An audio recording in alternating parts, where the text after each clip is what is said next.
Hi guys.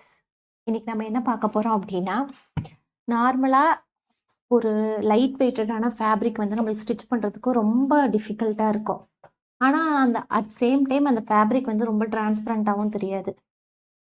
Boutique ஸ்டைல்ல ஒரு NEET ஃபினிஷிங்காவும் இருக்கும். ஆனா, அது லைட் வெயிட்டடாவும் இருக்கும். எப்படி ஸ்டிச் பண்ணியிருப்பாங்கன்னு உங்களுக்கு ஒரு டவுட் இருந்துகிட்டே இருக்கும். அது எப்படி அப்படின்னா, இதுக்கு பேக் சைடு வந்து லைக்ரா ஃபியூசிங் வந்து வச்சிருப்பாங்க.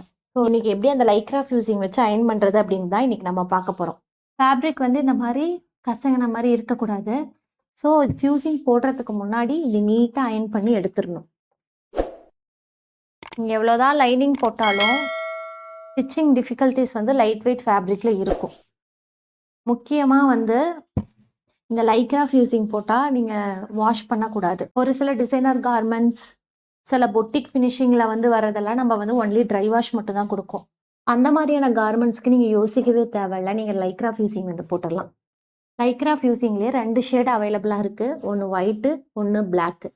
அதில் 2 குவாலிட்டி இருக்குது. அதுலேயே வந்து இந்த மாதிரி நல்ல திக்கான குவாலிட்டி ஒன்று இருக்குது, ஒன்று லைட் வெயிட்டான குவாலிட்டி இருக்குது. இது பார்த்தீங்கன்னாவே தெரியும், நல்லா டிரான்ஸ்பரண்ட்டாக இருக்கும்.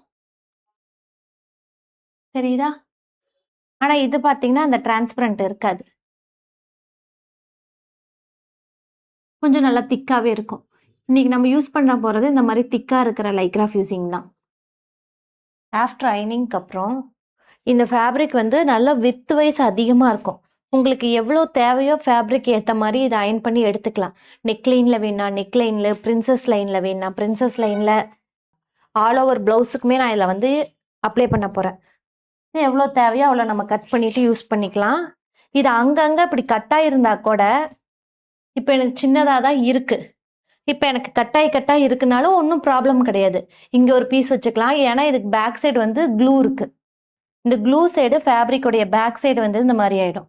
நீங்கள் அயன் பண்ணும்போது இது மெல்ட் ஆகி இந்த ஃபேப்ரிக்கோட வந்து ஃபிக்ஸ் ஆகிடும். ஸோ எனக்கு சின்ன சின்னதாக தான், பிட்டு பிட்டாக தான் எனக்கு கட் பண்ண வேஸ்டெல்லாம் இருக்குது அப்படின்னாலும் ப்ராப்ளம் கிடையாது. அங்கங்கே வச்சு அதெல்லாம் ஒன்றா நீங்கள் அயன் பண்ணும்போது அது நீட்டாக வந்து ஃபிக்ஸ் ஆகிக்கும். ஸோ இதை நீங்கள் வேஸ்டேஜ் இல்லாமல் யூஸ் பண்ணலாம். ஸ்டார்டிங் அயன் பண்ணும்போது இந்த ஃபேப்ரிக்லேருந்து இப்படி எட்ஜில் வச்சு அயன் பண்ணக்கூடாது. இந்த ஃபேப்ரிக்லேருந்து கொஞ்சம் வெளியே தள்ளி, ஒரு 1/2 இன்ச் வெளியே தள்ளி இருக்கிற மாதிரி வச்சுக்கணும். ஃபஸ்ட்டு ஒரு அயன் பண்ணிடுங்க. இப்போ ஸ்டார்டிங் வந்து இவ்வளோ கேப் இருக்குது. இந்த கேப் நான் எதுக்குன்னு நான் சொல்கிறேன் உங்களுக்கு. இப்படி அயன் பண்ணுறப்ப சம்டைம் இதில் ரிங்கிள் மாதிரி ஒரு அயன் பண்ணி காட்டுறேன். இப்படி வந்துடலாம். இது வரல, நானா சும்மா அப்படி பண்ணியிருக்கேன். ஆனால் நீங்கள் ஃபேப்ரிக் கரெக்டாக இப்படி எடுத்து வச்சு நீங்கள் அயன் பண்ணாட்டி இந்த மாதிரி ரிங்கிள் ஃபார்ம் ஆகிடும். இப்போ அந்த ஃபேப்ரிக்கில் அது நல்லா இருக்காது. பேக் சைடு இந்த மாதிரி ஒரு ஃபோல்டு தெரியும். ஸோ அது ப்ளவுஸோட ஃபினிஷிங்கை வந்து அது சரியாக பண்ணாது. அதனால அது மறுபடியும் ரொம்ப கார்னரில் இருந்துச்சு அப்படின்னா அதை நீங்கள் எடுத்துட்டு பண்ணலாம். நல்லா ஃபிக்ஸ் ஆகிக்கும். தெரியுதா? ஸோ எடுத்துட்டு பண்ணலாம். ரொம்ப சென்டரில் வருது அப்படின்னா நல்லா வச்சு இப்படி ப்ரெஸ் பண்ணி விட்டுருங்க. அந்த ப்ளீட் நல்லா படிஞ்சிரும். அப்படி இல்லாட்டி அந்த இடத்துல கொஞ்சம் லூஸ்னஸ் இருந்தால் அது சரியாயிடும். ரொம்ப அயன் பண்ண வேண்டாம். இதை போட்டு இப்படி இப்படி இழுக்கக்கூடாது. சும்மா லைட்டாக மேலே வச்சு இந்த க்ளூ வந்து உள்ளே ஃபிக்ஸ் ஆனால் நமக்கு போதும். பேக் சைடு வந்து இப்போ அயன் பண்ணி ஃபுல்லாக எடுத்துட்டேன். ஃப்ரண்ட் சைடு பார்த்தீங்கன்னா நம்மளுக்கு இந்த மாதிரி இருக்கும். லைட்டாக மட்டும் அயன் பண்ணால் போதும். ஏன் இந்த சைடு வந்து நான் அதிகமாக விட்டு அயன் பண்ண சொன்னேன்னா, இந்த எட்ஜில் இப்படி வச்சு அயன் பண்ணும்போது ப்ராப்பராக இருக்காது. நமக்கு ஃபேப்ரிக் வந்து சுருண்ண மாதிரி இருக்கும், இந்த இடம் கேப் வந்த மாதிரி இருக்கும். அதனால ப்ராப்பராக வைக்க முடியாது. அதனால கொஞ்சம் ஒரு எக்ஸஸ் விட்டு நீங்கள் அயன் பண்ணிக்கலாம். அயன் பண்ணதுக்கப்புறம் ஃபேப்ரிக் அந்த எட்ஜில் வச்சு இப்படி கட் பண்ணி எடுத்துட்டீங்க அப்படின்னா ஃபினிஷிங் நீட்டாக இருக்கும். இதுக்கப்புறம் லைட்டாக தான் பேக் சைடு அயன் பண்ணியிருக்கணும். இப்போ ஃபேப்ரிக்கோடைய ரைட் சைடு வச்சுட்டு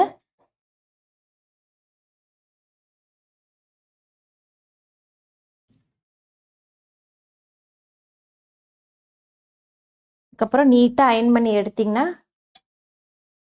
ரொம்பவும் நீட்டாக இருக்கும். இப்போ லைட்டான ஃபேப்ரிக் வந்து இப்போ நம்மளுக்கு ஓரளவுக்கு நல்லா திக்காக கிடைக்கும். ஸோ ஃபேப்ரிக்கு ஏத்த மாரி கலர் வந்து சூஸ் பண்ணுங்க. இது டார்க் ஷேடுங்கிறனால நான் பேக் சைடு வந்து பிளாக் போட்டிருக்கேன்.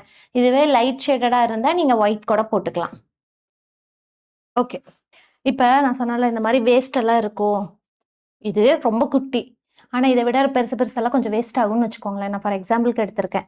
இந்த இடம் நான் ஸ்லீவ் கட் பண்றேன்னு வச்சுக்கோங்க இந்த கார்னர்ல. ஆனா என்கிட்ட பிட் வந்து அளவா தான் இருக்கு. ஆனா இந்த இடம் எனக்கு கண்டிப்பா வேணும். இந்த இடத்துல ஃபியூசிங் இல்ல. அப்டின்னா என்ன பண்ணணும்னா, இந்த மாரி வேஸ்டேஜ் ஆனது இருக்கா? அதெல்லாம் இப்டி எடுத்து இப்டி நீங்க மேல வச்சுக்கலாம்.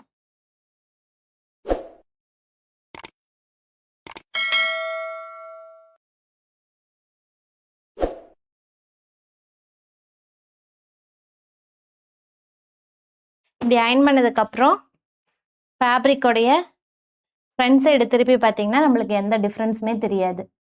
கம்பல்சரி இந்த மாதிரி ஃபியூசிங் வைக்கிறீங்க அப்டின்னா, லைனிங் மஸ்ட்டு, வாஷபிள் கிடையாது. ஒன்லி ட்ரை கிளீனிங் தான். ஃபினிஷிங் ஆனா ரொம்ப நீட்டா வரும்.